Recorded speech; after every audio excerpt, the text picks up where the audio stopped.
ನನಗೆ ಇವತ್ತು ಬಹಳ ಮನಸ್ಸಿಗೆ ಸಂತೋಷದ ಜೊತೆಯಲ್ಲಿ ಅತಿ ಹೆಚ್ಚು ನೋವು ಕೂಡ ಆಗ್ತಾ ಇದೆ. ಎಲ್ಲ ನನ್ನ ಸ್ನೇಹಿತರಿಗೆಲ್ಲ ಕೂಡ ಅರಿವಿದೆ. ಇವತ್ತು ನನ್ನ ಮಿತ್ರರಾದಂಥ ಸುಧಾಕರ್ ಅವರು ನನ್ನ ಆತ್ಮೀಯ ಗೆಳೆಯರಾಗಿದ್ದರು. ನನ್ನ ವಯಸ್ಸೇ,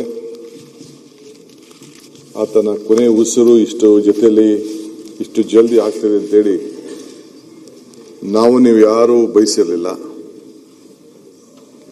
ನನ್ನನ್ನು ಈ ಸ್ಥಾನದಲ್ಲಿ ನೋಡಬೇಕು ಅಂತೇಳಿ ಬಹಳ ಆಸೆ ಪಟ್ಟಂತ ಒಬ್ಬ ಆತ್ಮೀಯ. ನಾನೇನಾಗದೇ ಇರೋದು ಚಿಂತೆ ಇಲ್ಲ, ನಿನ್ನ ಸಂಪುಟದಲ್ಲಿ ನಾನು ಮಂತ್ರಿ ಆಗದೇ ಇರೋದು ಚಿಂತೆ ಇಲ್ಲ, ನಿನ್ನನ್ನು ಈ ಸ್ಥಾನದಲ್ಲಿ ನೋಡಬೇಕು ಅಂತೇಳಿ ಎಲ್ಲರ ನನ್ನ ಸ್ನೇಹಿತರ ಮಧ್ಯೆ ಮಾತಾಡ್ತಾ ಇದ್ದಿದ್ದು ಎಲ್ಲ ನನ್ನ ಆತ್ಮೀಯರೆಲ್ಲ ಕೂಡ ಅರಿವಿದೆ. ಪ್ರೀತಿಯನ್ನು ಕೂಡ ನಾವು ಒಪ್ಕೊಳ್ಳೇಬೇಕು, ಗೆಳೆತನವನ್ನು ಕೂಡ ನಾವು ಒಪ್ಕೊಳ್ಳೇಬೇಕು, ಸಾವನ್ನು ಕೂಡ ನಾವು ಸ್ವಾಗತಿಸಬೇಕು. ಇದು ನಮ್ಮ ಹಿರಿಯರು ಹೇಳ್ತಾರೆ. ಗೆಳೆಯ ಸುಧಾಕರ್ ಅವರ ವಿಚಾರದಲ್ಲಿ ನಾನು ಅವರ ಸಾವು, ಆ ಒಂದು ತಿಂಗಳ ಆತನ ಬದುಕಿನಲ್ಲಿ ಮಾಡಿದಂತ ಹೋರಾಟ, ಇವೆಲ್ಲ ನೆನೆಸ್ಕೊಂಡ್ರೆ ನನ್ನ ಸ್ನೇಹಿತ ನಮ್ಮ ಸೋಮಶೇಖರ್ ಇಲ್ಲಿದ್ದಾರೆ, ಇಲ್ಲೆಲ್ಲ ಇದ್ದಾರೆ. ನವೆಂಬರ್ 14ನೇ ತಾರೀಕು ನಾವು ಸಹಕಾರ ಸಚಿವರಾಗಿದ್ದೆ. ಎಸ್.ಎಂ. ಕೃಷ್ಣರವರು ಈ ಕುರ್ಚಿಯಲ್ಲಿ ಕೂತಿದ್ರು. ವಿಲಾಸರಾವ್ ದೇಶಮುಖ್ರವರು ಕರೆಸಿ ಒಂದು ಸಹಕಾರ ಸಪ್ತಾಹವನ್ನು ನಾವು ಮಾಡಿದೆವು. ಸಾಯಂಕಾಲ ರಾತ್ರಿ ಊಟ ಡಿನ್ನರು ಎಲ್ಲ ಯಾರು ಸಹಕಾರ ಕೊಟ್ಟರು ಅವ್ರಿಗೆಲ್ಲ ಕೊಟ್ಟರು. ಆ ಜವಾಬ್ದಾರಿಯನ್ನ ನಮ್ಮ ಸೋಮಶೇಖರ್ಗೆ ಕೊಟ್ಟಿದ್ದೆ. ಇದೇ ನಮ್ಮ ಅಟ್ರಿಯ ಹೋಟೆಲ್ನಲ್ಲಿ ಒಬ್ಬ ಮುದ್ದೂರ್ ಅಂತ ಒಬ್ಬ ನಮ್ಮ ಅಧಿಕಾರಿ, ಅಡಿಷನಲ್ ರಿಜಿಸ್ಟರ್ ಆಫ್ ಕೋಆಪರೇಟಿವ್ಸ್, ಆತ 11 ಗಂಟೆ ರಾತ್ರಿ ಊಟ ಆದ್ಮೇಲೆ ನನ್ನ ಕುಂಡಿಸ್ಕೊಂಡು, ನಾನು ಅವತ್ತು ಬೆಳಗ್ಗೆ ಕೆಲವು ವಿಚಾರಗಳನ್ನು ಮಾತಾಡಿದ್ದೆ ಅಸೆಂಬ್ಲಿಯಲ್ಲಿ, ಇದರಲ್ಲಿ ಮೀಟಿಂಗ್ನಲ್ಲಿ, ನನ್ನ ಕುಂಡಿಸ್ಕೊಂಡು ನಿಮ್ಗೇನೋ ಕೆಲವೊಂದು ವಿಚಾರವನ್ನು ನಾನು ಹೇಳಬೇಕಾಗಿದೆ ಅಂತೇಳಿ ಕುಂಡಿಸ್ಕೊಂಡು ಹೇಳ್ದ. ಏನು ಹೇಳಪ್ಪ ಅಂತ ಹೇಳಿದೆ. ಬಹಳ ಹಿರಿಯ ಆಫೀಸರ್.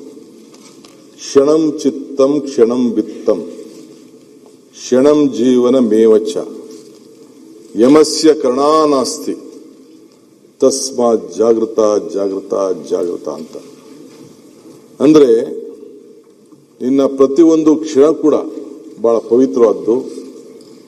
ನೀನೇನಾದ್ರು ಸಾಧನೆ ಮಾಡಬೇಕು ಅಂದ್ರೆ, ಏನಾದ್ರು ಒಳ್ಳೇದು ಮಾಡಬೇಕು ಅಂದ್ರೆ, ಯಾವ್ದಾದ್ರು ರೂಪದಲ್ಲಿ ನೀನು ಲೇಟ್ ಮಾಡಕ್ ಹೋಗ್ಬೇಡ, ನೀನು ಯಾವುದಕ್ಕೂ ಕಾಯಕ್ ಹೋಗ್ಬೇಡ, ನಿನ್ನ ತೀರ್ಮಾನ ಜಾಗೃತರಾಗಿರ್ಲಿ ಅಂತ ಹೇಳಿ ಆತ ಜಲ್ದಿ ತೀರ್ಮಾನ ತೆಗೆದುಕೊಳ್ಬೇಕು ಅಂತ ನನಗೆ ಆದಂತ ಒಂದು ಹಿರಿಯದಂತ ಒಂದು ಬುದ್ಧಿವಾದವನ್ನು ಹೇಳ್ದ. ಇನ್ನು ಆತ ಅರ್ಥ ಹೇಳ್ಕೊಂಡೋದ್ರೆ ಇನ್ನ ಸ್ವಲ್ಪ ಲೇಟಾಗಿ ಆಗ್ತದೆ. ನಾನು ಜಸ್ಟ್ ಶಾರ್ಟ್ ಆಗಿ ಹೇಳ್ತಾ ಇದ್ದೀನಿ. ಹೇಳ್ಬಿಟ್ಟು ಮನೆಗೆ ಹೋದೆ.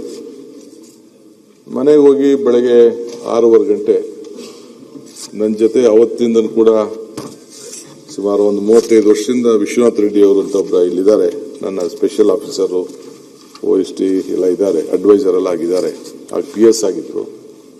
ಅವ್ರು ನನಗೆ ಫೋನ್ ಮಾಡಿದ್ರು. ಫೋನ್ ಮಾಡಿಬಿಟ್ಟು, ಸರ್ ಮುದ್ದೂರ್ ಅವರು ಇಲ್ಲ, ಬೆಳಗ್ಗೆ 5:15 ಗಂಟೆಗೆ ಹಾರ್ಟ್ ಅಟ್ಯಾಕ್ ಆಗಿದೆ ಅಂತ. ನಾನು ಯಾಕೆ ಈ ಮಾತು ಹೇಳ್ತಾ ಇದ್ದೀನಿ ಅಂತಂದ್ರೆ, ನಾವ್ಯಾರು ಪರ್ಮನೆಂಟ್ ಇಲ್ಲ, ಯಾರು ಪರ್ಮನೆಂಟ್ ಇಲ್ಲ. ಸೊ ಇವತ್ತು ನಮ್ಮ ಗೆಳೆಯ ಸುಧಾಕರ್ ಅವರು ಕೂಡ ನನಗೆ ಅಪಾರವಾದಂತ, ನಾನು ಇಷ್ಟು ಜಲ್ದಿ ಆತನ ಅಭ್ಯಾಸ ಕೂಡ ನನಗೆ ಅಷ್ಟು ಬಹಳ ಆತ್ಮೀಯನಾಗಿದ್ರು ಕೂಡ ಅರಿವಿರಲಿಲ್ಲ ನನಗೆ. ಬರೀ ಕಾಲ್ ಆಪರೇಷನ್ ಮಾಡಿಸ್ಕೊಂಡು ಹೋಗ್ತೀನಿ ಅಂತೇಳಿ ನಮ್ಮ ಕೆಲವು ಸ್ನೇಹಿತರು, ಡಾಕ್ಟರ್ಗಳು ಒಂದಿಬ್ರು 3 ಜನ ಸೇರಿ ಹೋಗಿ ಸೇರ್ಕೊಂಡಿದ್ದಷ್ಟೇ. ನೋಡಿದ್ರೆ 3ನೇ ದಿನ 4ನೇ ದಿನ ಆತ ಸಿಗರೇಟ್ ಸೇರ್ತಾನೆ ಅನ್ನೋದು ಕೂಡ ನನಗೆ ಗೊತ್ತಿಲ್ಲ. ಸಿಗರೇಟ್ ಸೇರೋ ಅಭ್ಯಾಸ ಕೂಡ ಐತಂತೆ. ಸಾಯಂಕಾಲ ಸೇರ್ತಿದ್ವು ಕೆಲವು ಸಂದರ್ಭದಲ್ಲಿ. ಆಗ ಬೇಕಾದಷ್ಟು ಚರ್ಚೆಗಳು, ವಿಚಾರಗಳೆಲ್ಲ ನಡೀತಾ ಇತ್ತು. ಬಹಳ ಪ್ರಯತ್ನ ಮಾಡಿದವು. ಆತನ ಉಳಿಸ್ಕೊಳ್ಬೇಕು ಅಂತೇಳಿ ಬೇಕಾದಷ್ಟು ಹತ್ರ ಚರ್ಚೆ ಮಾಡಿದ್ರು. ಸೊ ಕೊನೆಗೆ ಆತ ಕೊನೆ ಉಸಿರು ಹಿಡಿಬೇಕಾಯ್ತು. ಸೊ ಸರ್ಕಾರ ಅವರಿಗೆ ಏನು ಗೌರವ ಕೊಡಬೇಕು ಕೊಟ್ಟು, ಅದು ಮುಖ್ಯ ಅಲ್ಲ. ಅದೇ ಸಾವನ್ನ ಬಹಳ ಕಷ್ಟದಿಂದ ಆತ ಒಪ್ಕೊಳ್ಬೇಕಾದಂತ ಒಂದು ಪರಿಸ್ಥಿತಿ ಬಂತು. ಕೃಷ್ಣ ಯಾವಾಗಲೂ ಕೂಡ ಸಾವನ್ನ ಒಪ್ಪಲೇಬೇಕು ಅನ್ನೋದನ್ನ ನಮಗೆ ಮಾರ್ಗದರ್ಶನ ಕೊಟ್ಟಿದ್ದಾರೆ. ಬುದ್ಧರವರು ಸಾವನ್ನ ಉಳ್ಕೊಂಡು ಹೋಗ್ಬೇಕು ನೀವು ಅಂತ ಹೇಳ್ತಾರೆ. ಸಾವಿಲ್ಲದೆ ಮನೆಯೇ ಇಲ್ಲ, ಸಾಸಿವೆ ತೆಗೆದುಕೊಂಡು ಬಾ ಸಾವಿಲ್ಲದೆ ಹೋದ ಮನೇಲಿ ಅಂತ ಹೇಳಿ ನಮಗೆ ಮಾರ್ಗದರ್ಶನ ಕೊಟ್ಟದ್ದು ಕೂಡ ನಾವೆಲ್ಲ ನೋಡಿದ್ದೇವೆ. ಆದರೆ ಈ ಸಂದರ್ಭದಲ್ಲಿ ಹುಟ್ಟು ನಮ್ಮದು ಅಲ್ಲ, ಸಾವು ನಮ್ಮದಲ್ಲ, ಇದರ ನಡುವೆ ಬದುಕು ಬರುವುದು ಮಾತ್ರ ನಮ್ಮದು ಅನ್ನೋದು ಕೂಡ ನಾವೆಲ್ಲ ಅರ್ಥಕೊಳ್ಬೇಕಾಗಿದೆ. ನಾನು ಗೆಳೆಯ ಸುಧಾಕರ್ ಅವರ ಮರಣದಲ್ಲಿ ಸಾರ್ಥಕತೆಯನ್ನು ಕೂಡ ನಾನು ಕಂಡಿದ್ದೇನೆ. ಅವರೊಬ್ಬ ಸೌಮ್ಯ ಸ್ವಭಾವದ ಹಸನ್ಮುಖದ ಒಬ್ಬ ದೊಡ್ಡ ರಾಜಕಾರಣಿ. ನಾವು ಭಾರತ್ ಜೋಡೋ ಯಾತ್ರೆ ಮಾಡ್ತಿದ್ದೋ, ತಾವು ಕೂಡ ಇದ್ದೀರಿ, ತಾವು ಅದೇ ಪಾರ್ಲಿಮೆಂಟ್ ಕ್ಷೇತ್ರದಲ್ಲಿ ಇದ್ದೀರಿ. ಅವತ್ತು ಭೀಕರವಾದಂತಹ ಮಳೆ ನಮ್ಮ ಯಾತ್ರೆಗೆ ದೊಡ್ಡ ಅಡಚಣೆ. ಇಡೀ ತನ್ನ ಸೈನ್ಯವನ್ನ ಕಾರ್ಯಕರ್ತರನ್ನ ಕಟ್ಕೊಂಡು ಆ ಜಿಲ್ಲೆಯಲ್ಲಿ ಎಲ್ಲರೂ ಕೂಡ ವಿಶ್ವಾಸಕ್ಕೆ ತೆಗೆದುಕೊಂಡು ಅವತ್ತು ರಾತ್ರಿಯಲ್ಲಿ ಪಟ್ಟಂತ ಶ್ರಮ ಇಡೀ ನಮ್ಮ ಕಾರ್ಯಕರ್ತರಿಗೆ ಒಂದು ದೊಡ್ಡ ಸಣ್ಣ ಕೋಮು ಜೈನ್ ಸಮುದಾಯ ಅವರ ಚಿಕ್ಕಪ್ಪ ಕೂಡ ಇದ್ರು, ಆತನ ಕೂಡ ರಾಜಕಾರಣ ಇದ್ರು, ರಂಗನಾಥ್ ಅವರ ಕ್ಷೇತ್ರದಲ್ಲಿ ಇವತ್ತು ಪ್ರತಿಷ್ಠಿಸ್ತಾ ಇದ್ರು. ಅಂತ ರಾಜಕಾರಣಿ ಬಹುಶಃ ಎಲ್ಲರೂ ಕೂಡ ಒಟ್ಟಿಗೆ ತೆಗೆದುಕೊಂಡೋಗಿ ರಾಜಕಾರಣವನ್ನು ಮಾಡಿದ್ದು ನಾವೆಲ್ಲ ನೋಡಿದ್ದೇವೆ. ಇವತ್ತು ಬಹಳ ದೊಡ್ಡ ಜವಾಬ್ದಾರಿಯನ್ನು ಹೊತ್ತು ಆ ಕಷ್ಟ ಕಾಲದಲ್ಲಿ ಇಡೀ ರಾತ್ರಿ ಅವನು ಪಟ್ಟಂತ ಶ್ರಮ ಅದನ್ನು ನೆನೆಸ್ಕೊಂಡು ರಾಹುಲ್ ಗಾಂಧಿ ಅವರು ನನಗೆ ಫೋನ್ ಮಾಡಿ, ಇಲ್ಲ ನಾನು ಆ ಕುಟುಂಬದ ಜೊತೆ ಮಾತಾಡಬೇಕು ಅಂತೇಳಿ ನನ್ನ ಫೋನಿಂದನೇ ಅವ್ರಿಗೆ ಕುಟುಂಬದವ್ರಿಗೆ ಮಾತಾಡಿ ಅವತ್ತು ಸಾಂತ್ವನ ಕೂಡ ಹೇಳಿದ್ರು. ಸೊ ಅವರ ಮೂರ್ತಿ ಚಿಕ್ಕದಾದ್ರೂ ಕೂಡ ಕೀರ್ತಿ ಬಹಳ ದೊಡ್ಡದು ಅನ್ನೋದನ್ನ ಆ ಕ್ಷೇತ್ರದ ಅಪಾರ ಜನ, ಜಿಲ್ಲೆಯವರೆಲ್ಲ ಕೂಡ ಇವತ್ತು ಸ್ಮರಿಸ್ಕೊಳ್ತಾರೆ. ಏನೇ ಅವ್ರಿಗೆ 2 ಪೋರ್ಟ್ಫೋಲಿಯೋ ಕೊಟ್ಟಿದ್ದು, ಪ್ಲಾನಿಂಗ್ ಸ್ಟ್ಯಾಟಿಸ್ಟಿಕ್ಸ್ ಮತ್ತು ಮುಜರಾಯ್. ಆಮೇಲೆ ನಾನೇ ರಾಮಲಿಂಗಾರೆಡ್ಡಿ ಅವ್ರಿಗೆ ಹೋಗಿ ರಿಕ್ವೆಸ್ಟ್ ಮಾಡಿಕೊಂಡೆ, ಅವ್ರದ್ದೇನೋ ಸ್ವಲ್ಪ ಮುನ್ಸಿತ್ತು. ಆಗ ನಾನು ಹೋಗಿದ ತಕ್ಷಣ ಆ ಮುಜರಾಯ್ ತೆಗೆದ್ಬಿಟ್ಟು ರಾಮಲಿಂಗಾರೆಡ್ಡಿ ಕೊಟ್ಟೆ. ಒಂದು ಮಾತು ಕೂಡ ಆಡಲಿಲ್ಲ. ನಿನಗೋಸ್ಕರ ನಾನು ಪೋರ್ಟ್ಫೋಲಿಯೋನೇ ಇಲ್ಲದೆ ನನ್ನ ಕೆಲಸವನ್ನ ಮಾಡಲಿಕ್ಕೆ ನಾನು ಬದ್ಧನಾಗಿದ್ದೇನೆ ಅನ್ನೋ ಒಂದು ಶಿಸ್ತು ನನ್ನ ಮಿತ್ರ, ಆತ್ಮೀಯ ಮಿತ್ರ ಸುಧಾಕರ್ ಅವರಲ್ಲಿತ್ತು. ಅವರು ನೀರಾವರಿ ಅಭಿವೃದ್ಧಿಗೋಸ್ಕರ ಒಂದು ದೊಡ್ಡ ಕನಸನ್ನ ಕಂಡಿದ್ದರು. ಹುಟ್ಟಿದ ಮೇಲೆ ಸಾವು ಖಚಿತ. ನಾನು ಆಗಾಗ ಹೇಳ್ತಾ ಇರ್ತೀನಿ, ಮನುಷ್ಯನ ಹುಟ್ಟು ಆಕಸ್ಮಿಕವಾದ್ದು, ಸಾವು ಅನಿವಾರ್ಯ, ಜನನ ಉಚಿತ, ಮರಣ ಖಚಿತ ಅಂತ ಅನೇಕ ಸಂದರ್ಭದಲ್ಲಿ ಇಲ್ಲಿ ನಾನು ಮಾತಾಡಿದ್ದೇನೆ. ಸೊ ಇವತ್ತು ಹುಟ್ಟಿದ ಮೇಲೆ ಸಾವು ಖಚಿತ, ಶೋಕ ಮಾಡಬೇಕಾದ್ದು ಕರ್ತವ್ಯ, ಅದೇನು ಪ್ರಯೋಜನ ಇಲ್ಲ.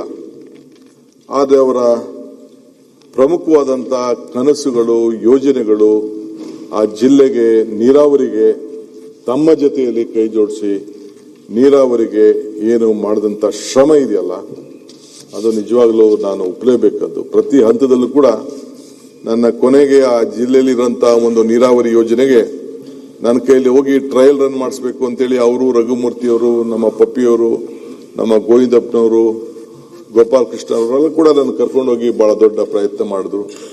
ಬಟ್ ಆ ಟ್ರಯಲ್ ರನ್ ನನ್ನ ಕೈಲಿ ಅವರು ಬದುಕಿದಾಗ ಮಾಡಕ್ಕಾಗಲಿಲ್ಲ.